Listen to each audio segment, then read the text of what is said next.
દેશની સીમાઓ માતાના વસ્ત્ર સમાન છે. તેનું રક્ષણ કરવું દરેક ભારતીયની ફરજ છે. ભીષ્મ પિતામહ. નમસ્કાર દર્શક મિત્રો, સરહદ ન્યૂઝ ચેનલમાં આપનું સ્વાગત છે. હું અનિતા ગોસ્વામી.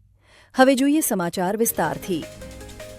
વાવ-થરાદ જિલ્લામાં આવનારા ઈદ પર્વને ધ્યાનમાં રાખી પોલીસ તંત્ર દ્વારા સુરક્ષા વ્યવસ્થાને લઈને સજાગતા દાખવવામાં આવી રહી છે. વાવ-થરાદ જિલ્લાના પોલીસ વડા ચિંતન તેરૈયાના માર્ગદર્શન હેઠળ વાવ પોલીસ દ્વારા શહેરના વિવિધ વિસ્તારોમાં ફૂટ પેટ્રોલિંગ હાથ ધરવામાં આવ્યું હતું.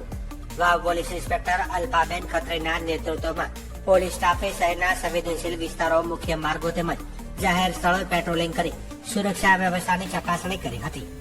આગામી તારીખ 21 માર્ચે મુસ્લિમ સમાજ દ્વારા ઈદ પર્વની ઉજવણી કરવામાં આવનાર હોવાથી તહેવાર દરમિયાન કાયદો અને વ્યવસ્થા જળવાઈ રહે તે માટે પોલીસ તંત્ર દ્વારા આગોતરા તૈયારીઓ કરવામાં આવી રહી છે.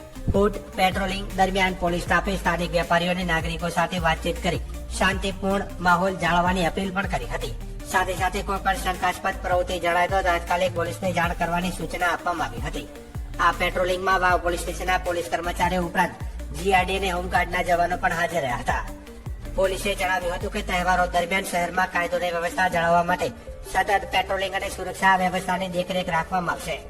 પોલીસ તંત્ર દ્વારા નાગરિકોને પણ સહકાર આપવા અને શાંતિપૂર્ણ વાતાવરણમાં તહેવાર ઉજવવાની અપીલ કરવામાં આવી છે.